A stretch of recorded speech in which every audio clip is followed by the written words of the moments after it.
Inclinamos nuestro rostro y vamos a hacer una oración. Padre nuestro, Señor, cuán grande es tu amor y tu misericordia, Señor, para con nosotros. Y cuán maravilloso y poderoso es el mensaje de tu evangelio, Señor, el cual vamos a estar escuchando en esta tarde.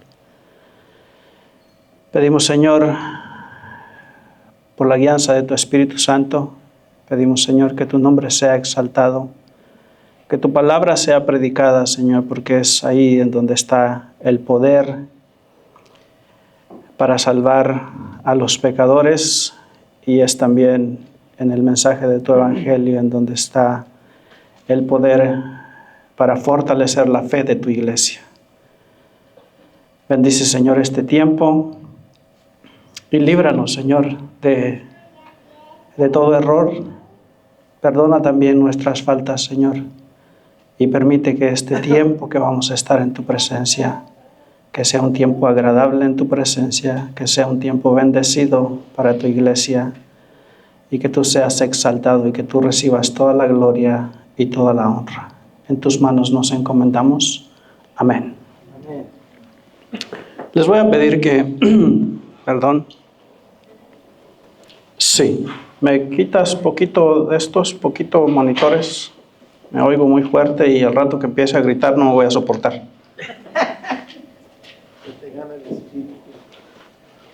Gracias.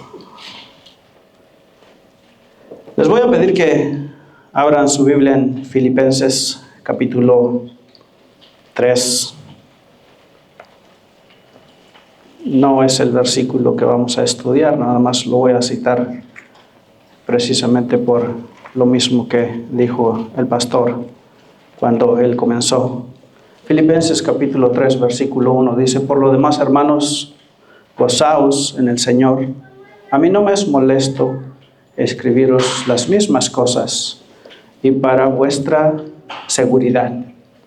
Esa palabra, para vuestra seguridad, traduce mejor, como yo lo dije en mi oración. El mensaje del evangelio también es para el fortalecimiento de la fe de su iglesia.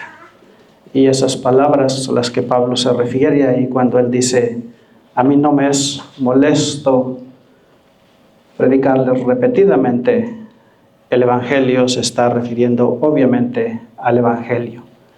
El problema que estaba sucediendo en la iglesia de Filipenses es que Pablo les había predicado el evangelio, ellos habían creído en el evangelio, y luego había llegado un grupo de falsos maestros que les estaban enseñando acerca de la circuncisión que ellos tenían que hacer. Un problema similar tenemos en el pasaje que vamos a estar estudiando, que es 1 Corintios capítulo 15, en donde Pablo les enseñó el evangelio. Dice el versículo 1 que ellos recibieron el evangelio. Después de eso llegaron otros falsos maestros y les estaban enseñando que la resurrección no existía y que no había resurrección. Y Pablo tiene que volver y repetirles otra vez el evangelio. Ahora, la razón por la que yo cito este versículo es porque el pastor ha estado enseñando en las últimas 2 semanas acerca de este mismo pasaje de 1 Corintios capítulo 15, y él ya ha dicho algunas cosas de las que yo voy a decir ahora, y yo voy a decir algunas que él no ha dicho todavía, y la próxima semana él va a seguir enseñando acerca de este mismo pasaje, y lo más probable es que él también vaya a decir y a repetir algunas cosas de las que yo voy a decir ahora. Por eso citaba el pasaje de Filipenses que dice: a mí no me es molesto repetirles las mismas cosas, porque es el mensaje del evangelio y es lo que nosotros necesitamos como iglesia, aún los creyentes, no solamente los incrédulos. El evangelio es para la edificación y la fortaleza en la fe de los creyentes. Eso es lo que nos fortalece, estar recordándonos todo el tiempo ese mensaje del evangelio. Así es que ahora sí voy a ir a mi pasaje, 1 Corintios capítulo 15. Le voy a pedir que abra su Biblia ahí y vamos a leer del versículo 1 hasta el versículo 11. El pastor ha estado enseñando este mismo pasaje y él ha ido versículo por versículo. Yo voy a pasar rápidamente sobre todo este esta porción de la Escritura y no voy a tomar el mismo tiempo que está tomando el pastor. Yo solamente voy a mencionar algunas cosas, aunque debo mencionar que mi enfoque primordial va a estar en los versículos 3 y 4. Bien, voy a leer en 1 Corintios capítulo 15, versículo 1. Dice: además os declaro, hermanos, el evangelio que os he predicado, el cual también recibisteis, en el cual también perseveráis, por el cual asimismo si retenéis la palabra que os he predicado, sois salvos, si no creísteis en vano. Porque primeramente os he enseñado que asimismo recibí, lo que asimismo recibí, que Cristo murió por nuestros pecados conforme a las Escrituras, y que fue sepultado y que resucitó al tercer día conforme a las Escrituras, y apareció a Cefas y después a los 12, y después apareció a más de 500 hermanos a la vez, de los cuales muchos viven aún y otros ya duermen. Después apareció a Jacobo y después a todos los apóstoles, y al último de todos, como a un abortivo, me apareció a mí, porque yo soy el más pequeño de los apóstoles, que no soy digno de ser llamado apóstol, porque perseguí a la iglesia de Dios. Pero por la gracia de Dios soy lo que soy, y su gracia no ha sido en vano para conmigo. Antes he trabajado más que todos ellos, pero no yo, sino la gracia de Dios. Porque o sea yo, o sean ellos, así predicamos y así habéis creído. Hay dos puntos que vamos a estar mirando en esta tarde. El primero de ellos es qué significa la palabra evangelio. Ese es uno de los puntos que vamos a ver. El segundo punto que vamos a ver es qué es el evangelio conforme a las Escrituras. A todos aquellos que toman notas, pueden apuntar esos dos puntos, van a ser primordialmente el segundo, es en donde vamos a pasar la mayor parte del tiempo. El primer punto, ¿qué significa la palabra evangelio? Vamos a ver eso. Segundo punto, ¿qué es el evangelio conforme a las Escrituras? Y dentro de este segundo punto, vamos a ver 3 puntos más, que van a ser rápidamente. El primero de esos 3 puntos va a ser ¿cómo sabemos que el evangelio es veraz? El cuarto punto sería el poderoso mensaje del evangelio para la salvación de los pecadores. Y el último punto, que vendría siendo en este caso el tercero o el quinto punto, si usted quiere, sería el poderoso mensaje del evangelio para el fortalecimiento de la fe de los creyentes. Entonces, comencemos con nuestro primer punto. ¿Qué significa la palabra evangelio? ¿Ustedes recuerdan cuando eran jóvenes recién casados, los que están aquí, que ya están casados? ¿Ustedes recuerdan la vez que ustedes fueron como pareja al doctor y el doctor les dijo: felicidades, los resultados son positivos, está usted embarazada? ¿Ustedes recuerdan ese momento? Porque yo lo recuerdo.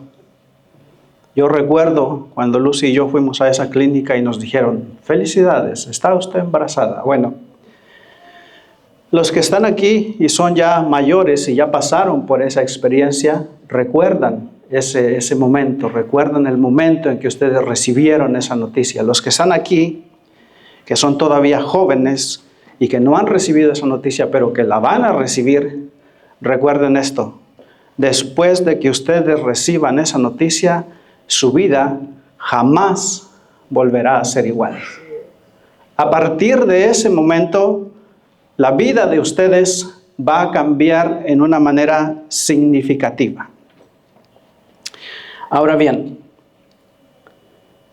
esa es una buena noticia, la que ustedes acaban de recibir cuando eso sucede. Ahora, mi intención no es decepcionarlos, pero quiero decirles que la palabra evangelio no se la inventaron los cristianos. En el tiempo de Pablo y en el tiempo del Señor Jesucristo, esa palabra evangelio era usada de una manera común.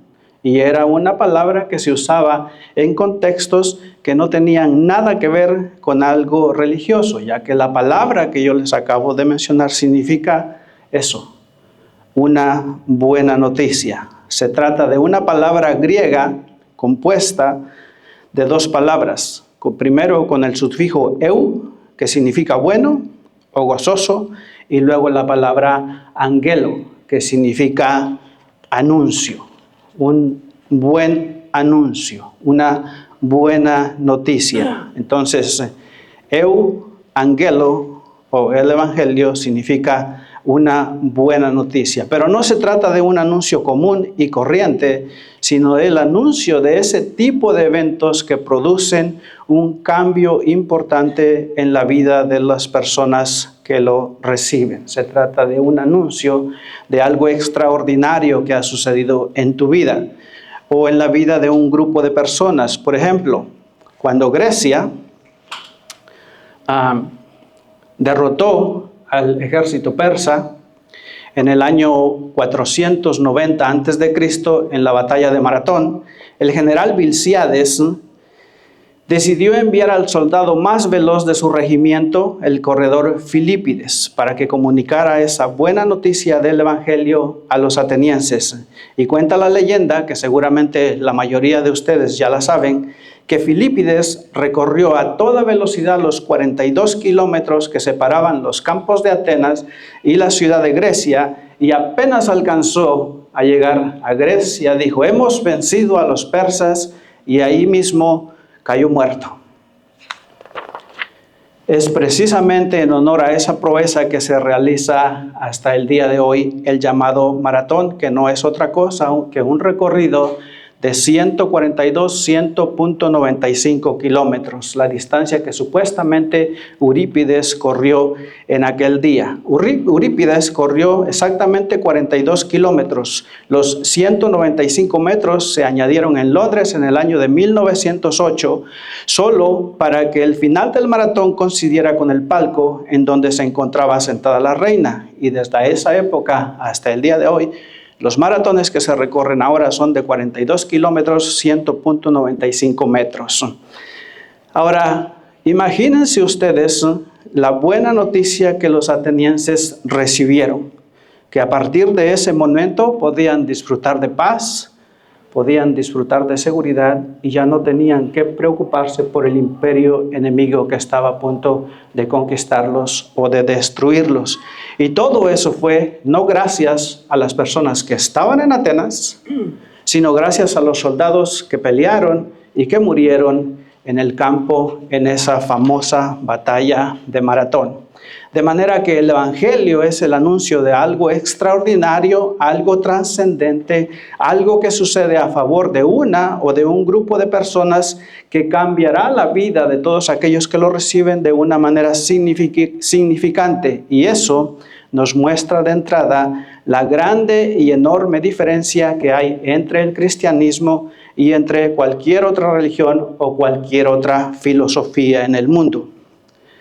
El cristianismo o el mensaje del evangelio no se trata de buenos consejos. El cristianismo no es un consejo. El cristianismo no trata de decirnos qué es lo que nosotros necesitamos hacer. Un consejo te dice qué tú necesitas hacer. Un anuncio te anuncia algo que ya fue hecho. El evangelio entonces no es un consejo. Es un anuncio, es algo que Dios ya hizo y que tú debes recibir por fe para gozar de su perdón. Ese es el significado de la palabra evangelio. Una buena noticia, un buen anuncio. Ahora bien, yendo a nuestro pasaje y a nuestros versículos, la siguiente pregunta o el siguiente punto es: ¿qué es el evangelio conforme a las Escrituras? En 1 Corintios capítulo 15, si van al versículo 3 y al versículo 4, vamos a leer estos dos pasajes. 1 Corintios capítulo 15, versículo 3 dice: porque primeramente os he enseñado lo que asimismo recibí, que Cristo murió por nuestros pecados conforme a las Escrituras, y que fue sepultado y resucitó al tercer día conforme a las Escrituras. Lo que Pablo nos está diciendo aquí es que los hechos del Evangelio o los hechos que el Evangelio anuncia giran en torno a una persona. Cristo murió por nuestros pecados. Cristo fue sepultado. Cristo resucitó al tercer día. Cristo, Él hizo esto conforme a las Escrituras. Ahora, si se pudiera probar que alguno de estos hechos que el Evangelio anuncia aquí no sucedió, entonces el Evangelio perdería completamente su razón de ser. El Evangelio es un anuncio de estos hechos históricos, y si se pudiera probar que estos hechos históricos son falsos, el Evangelio queda destruido en ese preciso momento. La buena noticia del Evangelio proclama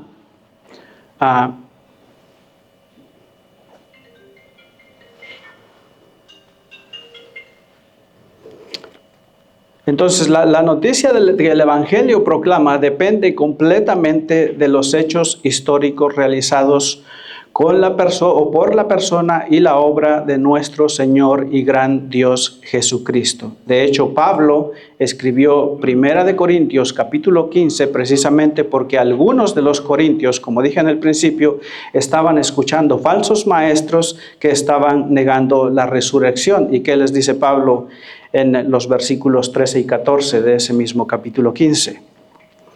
En el versículo 13 dice, porque si no hay resurrección de muertos, tampoco Cristo resucitó. Y si Cristo no resucitó, vana es entonces nuestra predicación y vana es también vuestra fe. Lo que estamos diciendo es que si no hay resurrección, tampoco hay evangelio. También observamos que Pablo nos dice aquí que esos hechos históricos que el Evangelio anuncia acerca de Cristo giran en torno al problema del pecado. Todo lo que Cristo hizo, todo lo que tiene que ver con el Evangelio, gira en torno al pecado. Ahora, en el día de hoy hay iglesias que no quieren hablar del pecado. Ellos quieren predicar solamente el amor de Cristo, dicen ellos. Porque el pecador, dicen, ya sabe que es pecador y ya está consciente que es pecador, y nosotros no queremos lastimarlo, no queremos ofenderlo, lo que nosotros queremos mostrarle es el amor de Cristo. Bien, ahora veamos lo que Pablo nos dice. Pablo nos dice en 1 Corintios capítulo 15, versículo 3, que Cristo murió por nuestros pecados y murió conforme a las Escrituras. Ahora, tú eres un pecador, yo soy un pecador, y Cristo murió por nuestros pecados conforme a las Escrituras, dice Pablo. Dice Pablo, esto no es algo que a mí se me ocurrió, esto no es una idea que yo tuve. Cristo murió por nuestros pecados porque las Escrituras así lo dicen. Las Escrituras eso nos enseñan. Eso es lo que hace el Evangelio la noticia más importante y la noticia más trascendental que un ser humano pueda escuchar. Es que tiene que ver con el problema más grave, con el problema que la humanidad ha tenido que lidiar desde el principio de la historia. El problema más grande es que el hombre ha tenido que lidiar siempre con este problema del pecado, y por esa razón Dios nos envió un Salvador. El más grande problema del hombre es que en incontables ocasiones hemos transgredido la ley de Dios, y ese es nuestro problema más serio. No es nuestra salud, no son nuestras finanzas, no es el estado emocional en el que nosotros nos encontramos. Ese no es nuestro problema más grave. No es lo que nosotros nos hacen, lo que las personas nos hacen. Aun si nos pudieran matar, dice la Biblia. Ese no es el problema más grande que nosotros tenemos. El problema más grande que nosotros tenemos es que hemos pecado. Y es por eso que la buena noticia que el Evangelio anuncia no puede ser recibida con gozo por aquellos que desconocen la mala noticia que el Evangelio presupone. Permítame repetir eso una vez más. La buena noticia que el Evangelio anuncia no puede ser recibida con gozo por aquellos que desconocen la mala noticia que el Evangelio presupone. En este mundo corrupto, los jueces pueden ser comprados. Los jueces, hay niveles distintos, pero los jueces pueden ser comprados. Los jueces pueden ser engañados. Y cualquier delincuente puede salir absuelto siempre y cuando tenga los medios necesarios y los recursos suficientes para comprar una sentencia. Entre más rico es el acusado, más difícil va a ser que lo encuentren culpable. Pero Dios de ninguna manera puede pasar por alto las transgresiones que se cometen contra su ley moral y contra su justicia perfecta. La Biblia nos enseña claramente que todos compadeceremos un día ante el tribunal de Dios con la agravante de que Él conoce nuestra vida hasta el más mínimo de los detalles. Y nosotros vamos a estar ahí, delante de ese Dios. Miren lo que dice Hebreos capítulo 4, versículo 13. No hay cosa creada que no sea manifiesta en su presencia. Antes bien, todas las cosas están desnudas y abiertas a los ojos de aquel a quien nosotros tenemos que dar cuentas. ¿Y eso qué significa? Eso significa que Dios no necesita el trabajo de un fiscal acusador, porque Él conoce perfectamente cómo ha sido la vida de cada uno de los acusados que van a estar enfrente de Él. Todo lo que tú haces en secreto, Dios lo sabe. Él conoce hasta el más mínimo de los detalles. Es por eso que en ese tribunal ningún ser humano podrá salir absuelto si se le juzga en base a su comportamiento en este mundo, porque todos absolutamente somos culpables de haber violado la ley de Dios. Dice la Biblia que en todo el mundo no hay un solo hombre que sea bueno, sino dice, todos se desviaron, todos se hicieron inútiles, no entienden, no hay quien busque a Dios. En otras palabras, todos son impíos.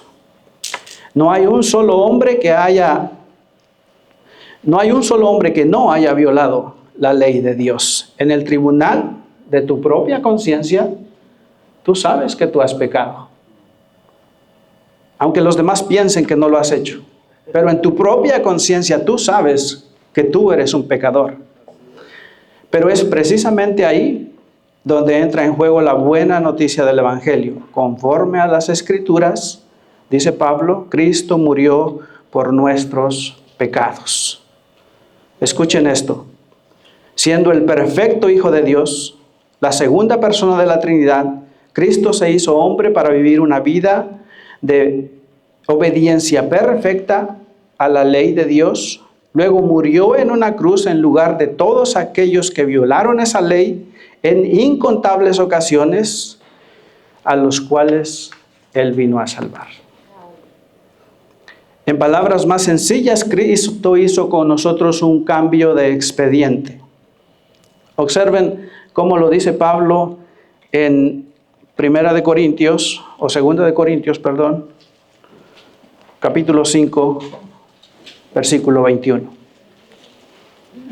En las palabras de Pablo, él lo dice de esta manera: al que no conoció pecado por nosotros, Dios lo hizo pecado, para que nosotros fuésemos hechos justicia de Dios en él. Cristo no conoció pecado, pero tú y yo sí conocemos el pecado, porque lo cometemos todos los días. Aún en nuestro mejor día, la regamos. Aún en el último minuto de la noche, si es que en todo el día no has pecado, que digamos que eso sucedió, vas a pecar todos los días. En este pasaje podemos ver el corazón del Evangelio. Nos explica cómo pueden ser reconciliados los pecadores con Dios a través de su Hijo Jesucristo. Estas palabras expresan la doctrina de la imputación y la sustitución. Él nos da su justicia perfecta y nosotros les damos nuestros pecados. El gozoso trueque, decía Martín Lutero, un cambio de expediente. Nosotros le damos a Cristo nuestro expediente lleno de pecados y Cristo nos da a nosotros su expediente lleno de justicia y lo pone a nuestro nombre. Ese es el mensaje del Evangelio. Él fue a la cruz a morir la muerte que tú y yo merecíamos morir y por eso lo llama Pablo a ese mensaje el Evangelio. Pablo no dice un evangelio, no, porque esta noticia no es una noticia entre tantas. Hay muchas noticias que son excelentes noticias, que son grandes noticias y que van a cambiar nuestra vida para bien. Pero el evangelio no es una de esas tantas noticias, es el evangelio, es la noticia más importante y la más necesaria de todas que nosotros la recibamos. Es la más extraordinaria noticia que un ser humano haya escuchado jamás. Por eso, o por amor a ti, por amor a mí, Dios decidió tomar el castigo que nosotros merecíamos y ponerlo sobre Él mismo en la cruz del Calvario. Primera de Pedro, capítulo 3, versículo 18, dice, el justo murió por los injustos para llevarnos a Dios. Ahora, ¿cómo nosotros sabemos que esa noticia es veraz? Porque es muy fácil inventar una religión. Hay muchas. Pero ¿cómo nosotros sabemos que esta noticia es veraz? Pablo menciona en el pasaje que estamos mirando dos pruebas contundentes. Primero, las Sagradas Escrituras. Y vamos a ver algunas citas ahorita. Y luego, la resurrección de Cristo. Esas son dos pruebas contundentes. Hay muchas, pero vamos a hablar de estas dos. Primera de Corintios, capítulo 3, el pasaje en donde estamos, ya lo hemos leído un par de veces, versículo 3 y versículo 4, dice, porque primeramente os he enseñado lo que asimismo recibí, que Cristo murió por nuestros pecados conforme a las Escrituras, versículo 4, y que fue sepultado y resucitó al tercer día conforme a las Escrituras. Ustedes pueden oír la repetición de Pablo y la insistencia de Pablo, que esto es conforme a las Escrituras.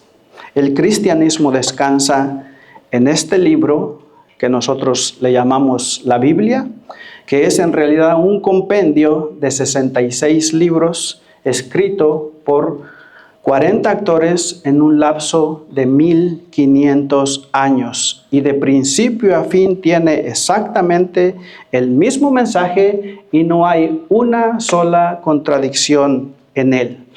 Desde el principio hasta el fin, desde Génesis hasta Apocalipsis, la persona del Mesías prometido es el centro de las Escrituras. El Señor Jesús le dijo a los líderes de Israel, escudriñar las Escrituras porque a ustedes les parece que ahí está la vida eterna. Y ellas, las Escrituras, son las que dan testimonio de mí. Nosotros podemos saber que el mensaje del Evangelio es veraz por las Escrituras y porque es un libro confiable. No es algo que un hombre escribió y que cuando algo no le pareció lo cambió por otra cosa. Esto ha sido escrito así, nunca ha sido cambiado y no hay un solo error. Los profetas anunciaron con lujo de detalle no solo las circunstancias de su vida, sino también las circunstancias y el significado de su muerte. Cristo murió por nuestros pecados conforme a las Escrituras. Los profetas anunciaron muchos años antes, de qué familia sería, dónde iban a ser, en qué fecha iban a ser, Daniel capítulo 9, qué tipo de muerte iba a morir. Y por citar algún ejemplo, el hermano Josué ya lo leyó y de hecho hizo énfasis en estos dos versículos cuando lo leyó. Escrito 700 años antes de Cristo, Isaías 53. Si vienen conmigo, vamos a leer 2-3 versículos aquí.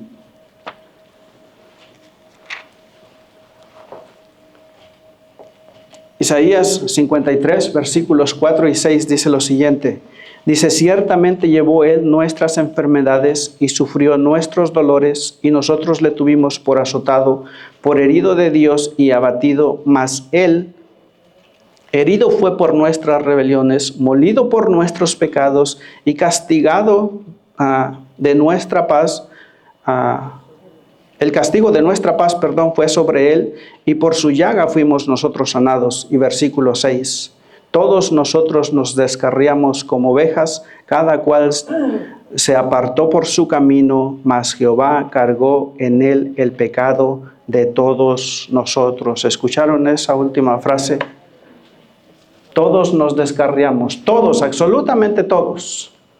Mas Jehová cargó sobre Él el pecado de todos nosotros. 700 años antes de que Pablo escribiera 1 Corintios capítulo 15, Isaías está escribiendo exactamente lo mismo. Cristo murió por nuestros pecados conforme a las Escrituras. Dios anuncia todas estas eventos con anticipación para que el día del juicio absolutamente nadie tenga ninguna excusa por su incredulidad. Así que, hermanos, tenemos el testimonio de las Escrituras y tenemos también el testimonio de una tumba vacía. Pablo dice en el versículo 4 que fue sepultado y que resucitó al tercer día conforme a las Escrituras. Y luego Pablo menciona una lista de testigos oculares, los cuales estuvieron dispuestos a dar sus vidas literalmente por defender la verdad de que ellos habían sido testigos del Cristo resucitado. Ahí en donde estamos, 1 Corintios capítulo 15, versículos 5 al 9, nosotros podemos encontrar esa lista de testigos. 1 Corintios capítulo 15, versículo 5 dice, y que apareció a Cefas, y después a los 12, y después apareció a más de 500 hermanos a la vez, de los cuales muchos aún viven, dice Pablo. Muchos están vivos todavía, dice Pablo, cuando él estaba escribiendo esto. Si tienen duda, vayan y pregúntenle a ellos, porque hay muchos que todavía viven. Y luego dice, y muchos ya duermen, y otros ya duermen. Versículo 7, después apareció a Jacob y después a todos los apóstoles, y al último de todos, como un abortivo, me apareció a mí, porque yo soy el más pequeño de los apóstoles, que no soy digno de ser llamado apóstol, porque perseguí a la iglesia de Dios. Una pregunta ahora, ¿cómo un perseguidor de la iglesia? ¿Cómo alguien que mataba a los cristianos? ¿Cómo un hombre como Pablo, tan radical y tan celoso del judaísmo, fue transformado? Se encontró con el Cristo resucitado cuando iba camino a Damasco. Una respuesta simple y sencilla. Él se encontró con el Cristo resucitado. Y eso fue lo que lo transformó. Lo que hace veraz el Evangelio no es el hecho de que un grupo de personas clame ahora ser más feliz o tener una vida más plena de la que tenían antes de conocer a Cristo. Lo que hace veraz el Evangelio no es eso. Lo que hace veraz el Evangelio no es el hecho de que muchas de las vidas que estaban destruidas antes parecen haber sido reconstruidas ahora, aunque eso es verdad. El Evangelio hace eso. Pero eso no es lo que hace veraz al Evangelio. Lo que hace veraz al Evangelio descansa en los hechos históricos que ocurrieron en Jerusalén durante el reinado de Tiberio César. Que el Mesías, anunciado por los profetas del Antiguo Testamento, murió en una cruz crucificado como un criminal para pagar los pecados de su pueblo, y al tercer día resucitó de los muertos, mostrando así que la obra de redención había sido consumada. Y esa tumba, o si esa tumba no hubiera estado vacía cuando los discípulos comenzaron a predicar el Evangelio, hubiese sido muy fácil destruir al cristianismo en ese mismo momento. Solo hubiera bastado con presentar el cuerpo. de nuestro Señor Jesucristo y eso hubiese destruido al cristianismo. Pero el cuerpo de nuestro Señor Jesucristo nunca apareció. Ese cuerpo muerto nunca apareció. Hemos visto entonces que el Evangelio es el anuncio, es la proclamación de esos hechos históricos. La buena noticia de lo que Dios hizo a nuestro favor a través de la persona y la obra de su Hijo para rescatarnos de la condenación del pecado y para reconciliarnos con Él. Pero hay algo más en este texto con respecto al Evangelio, y es que se trata de un mensaje que es poderoso. Es un mensaje poderoso, y este sería el punto número 4. Es un mensaje poderoso usado por Dios para la salvación de los pecadores. Y el punto número 5 es un mensaje poderoso utilizado por Dios para fortalecer o para el fortalecimiento de la fe de los creyentes, de nosotros los creyentes. Miren lo que dice ahí en nuestro versículo, 1 de Corintios, capítulo 15, versículos 1 y 2. Dice, además os declaro, hermanos, el evangelio que os he predicado, el cual también recibisteis, en el cual también perseveráis, por el cual asimismo si retenéis la palabra que os he predicado, sois salvos, si no creísteis en vano. Aquí Pablo le recuerda a los hermanos corintios que fue precisamente por medio de la predicación de esa buena noticia que ellos fueron salvados por Dios. Ellos escucharon el evangelio que Pablo predicaba, lo recibieron con fe y de esa manera fueron hechos partícipes de todas las bendiciones que el evangelio nos ofrece. Por eso Pablo nos dice en Romanos capítulo 1, versículo 16, que el evangelio es poder de Dios para todo aquel que cree. El anuncio o la proclamación de esos hechos históricos centrados en la persona y la obra de nuestro Señor Jesucristo, eso es el poder de Dios para la salvación. Es a través de la proclamación de ese mensaje que el Espíritu produce en el corazón del pecador una profunda convicción de pecado y de impotencia, a la vez que mueve al hombre a poner toda su confianza en la persona de Cristo para el perdón de todos sus pecados. De manera que ese mismo mensaje que muchos desprecian como una increíble estupidez, ese mismo mensaje que muchos desprecian como una increíble estupidez, ese es el mismo mensaje que Dios usa para manifestar su poder.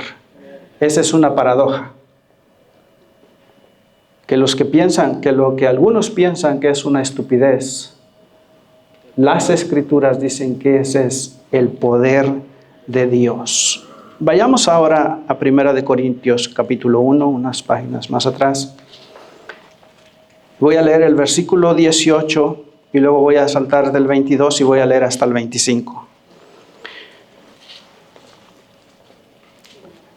1 de Corintios capítulo 1, versículo 18 dice, porque la palabra de la cruz es locura a los que se pierden, pero a los que se salvan, eso es a nosotros, es poder de Dios. Ahora salten hasta el versículo 22. Dice, porque los judíos piden señales y los griegos buscan sabiduría. No hay nada nuevo debajo del sol, dijo Salomón. Exactamente lo mismo es lo que está sucediendo ahorita. ¿Quieres que yo te crea? Haz un milagro aquí. Restaura mi salud. Restaura mi familia. Restaura mis finanzas. Y entonces te creo que realmente lo que tú me estás diciendo es veraz. Por el otro lado, están aquellos que dicen, los principios de la Biblia ya son anticuados. Nosotros estamos en el siglo XXI y nosotros somos de mente abierta, somos inteligentes. La Biblia es para gente ignorante, dicen ellos. Lo mismo que Pablo está diciendo aquí, versículo 22. Luego, versículo 23 dice, pero nosotros predicamos a Cristo y este crucificado. Para los judíos ciertamente tropezadero y para los gentiles locura. Mas para los llamados, así judíos como griegos, Cristo, poder de Dios y sabiduría de Dios. Y luego miren el versículo 25. Porque lo insensato de Dios es más sabio que los hombres, y lo débil de Dios es más fuerte que los hombres.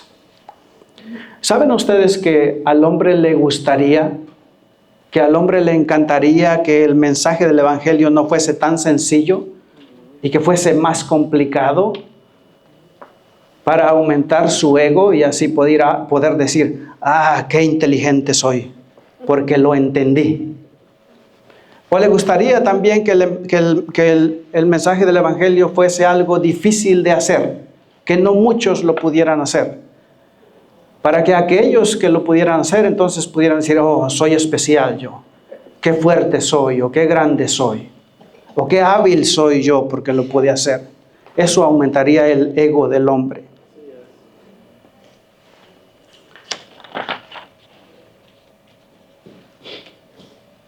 Eso aumentaría su sentido de satisfacción.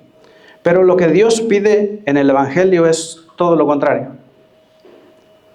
Es que acepte por fe la buena noticia del Evangelio. Eso es todo. Que reciba de todo corazón lo que Él nos ofrece de pura gracia, gratis. El perdón de todos nuestros pecados y el don de la vida eterna únicamente por medio de la fe en Él.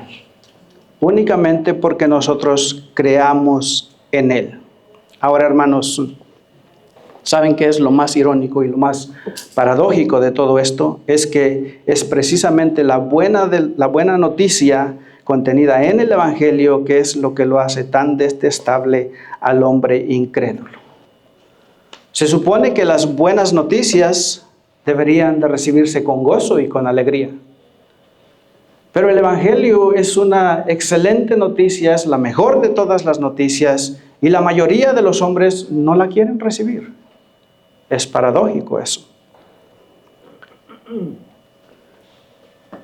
El Evangelio es la más fascinante y la más extraordinaria noticia, pero es precisamente el hecho de que esa noticia es tan extraordinaria, es que es tan difícil para el hombre incrédulo recibirla, y es precisamente esa una de las cosas la que la hace también tan detestable. Porque recibir el Evangelio o recibir ese mensaje implica el reconocimiento de que nosotros somos pecadores, que nosotros somos impotentes y que nosotros somos capaces, y que por nuestros medios nosotros jamás vamos a poder llegar al cielo. El Evangelio no es un buen consejo que nos dice lo que nosotros tenemos que hacer. El Evangelio no es una escalera que nosotros podemos usar para subir al cielo con nuestras propias fuerzas o con nuestros propios méritos. Todos los que están en el infierno, todos, absolutamente todos, están ahí por sus propios méritos. Pero al cielo ni tú ni yo vamos a poder llegar por nuestro propio esfuerzo. El Evangelio es la proclamación de lo que Dios hizo en Cristo para salvar a pecadores impotentes como tú y como yo.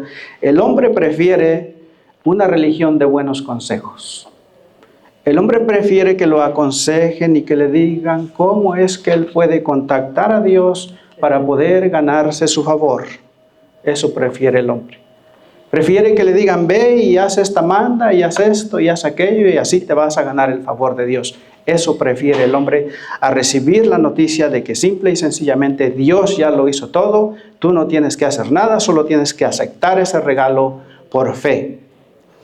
El hombre prefiere eso antes que recibir solo por fe la buena noticia de lo que Dios ya hizo por medio de su Hijo en la obra redentora. Ahora, yo ya he mencionado antes que el Evangelio es un mensaje poderoso para la salvación de los pecadores, pero también el Evangelio es un mensaje poderoso que Dios usa y que Dios aplica para la para el fortalecimiento de la fe en los creyentes. Ese es el mensaje poderoso que Dios aplica a su iglesia para el fortalecimiento de la fe en los creyentes. En nuestro pasaje de 1 de Corintios capítulo 15, versículo 1, Pablo está predicando el evangelio a creyentes. Porque si ustedes leen el pasaje, ustedes se van a dar cuenta que Pablo dice que ellos ya recibieron el mensaje del evangelio. Sin embargo, se lo está volviendo a predicar otra vez, porque eso es necesario.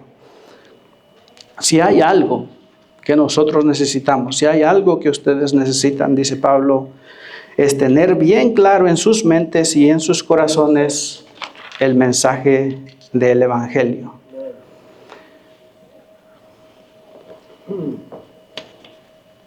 Si hay algo que nosotros necesitamos es, como lo dije en el principio, estar volviendo y volviendo y volviendo y repitiendo y repitiendo y repitiendo este mensaje del evangelio una y otra vez, porque todos nosotros sin excepción tenemos la tendencia en el corazón de querer ganarnos el favor de Dios por nuestros propios méritos y por nuestras propias obras. Tenemos que recordarnos una y otra vez que es por Cristo, por Cristo, por Cristo y solo por Cristo. Escuchar la predicación del evangelio continuamente es lo que fortalece la fe del cristiano. La buena noticia, la extraordinaria noticia, la increíble y grandiosa noticia del evangelio es que Cristo venció los poderes del diablo para que pecadores culpables como tú y como yo fuésemos justificados y pudiéramos ser reconciliados con Él. Ahora sí, hermanos, les voy a pedir que inclinen su rostro. Vamos a hacer una oración. Parece que tenemos un canto también y luego vamos a celebrar la cena del Señor. Padre nuestro, Señor, ayúdanos a mantener en nuestras mentes, en nuestros corazones, el mensaje del evangelio, Señor. Ayúdanos a estar conscientes que somos pecadores, Señor, y que aún, Señor, aquellos a los cuales tú ya has salvado, Señor, aún fallamos, Señor, y aún pecamos delante de ti. No permitas, Señor, que nosotros confiemos en nuestras obras. Te pedimos que aumentes nuestra fe, Señor, y que nos ayudes a abrazar con amor, Señor, ese maravilloso y extraordinario mensaje del evangelio en el cual, Señor, tú nos lo has dado todo junto con nuestro Salvador, el Señor Jesucristo, en esa obra perfecta que Él hizo cuando vino a morir en la cruz del Calvario. Ayúdanos a recordarnos esos hechos históricos, Señor. Damos gracias por tu palabra, damos gracias por tu presencia y damos gracias por tus ordenanzas también, Señor, que tú nos has dejado para que las repitamos continuamente, como es esto, Señor, de la cena del Señor, que vamos a tener comunión, que tú tienes comunión con tu pueblo, Padre. Bendice, Señor, a cada uno de los oyentes y recoge una cosecha, Señor, que el mensaje de tu palabra dé fruto, Señor, al 100%.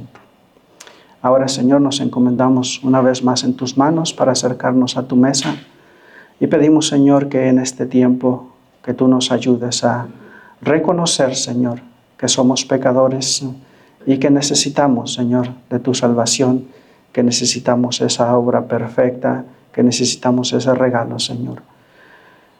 Señor, los que están aquí, que ya te conocen, pedimos, Señor, que tú fortalezcas nuestra fe y que podamos, Señor, ser agradables delante de ti. Pedimos que tú nos sigas santificando día con día, Señor. Y los que están aquí, Señor, que no te conocen, también suplicamos, Señor, que en tu gracia y en tu misericordia tú transformes esos corazones, Padre. Gloria sean dadas a ti, Padre, y a nuestro grandioso y precioso Salvador, el Señor Jesucristo, en el cual tenemos este privilegio, Señor, de poder estar en tu presencia en esta tarde, y en nombre de Él oramos, porque en Él estamos. Amén. Bien.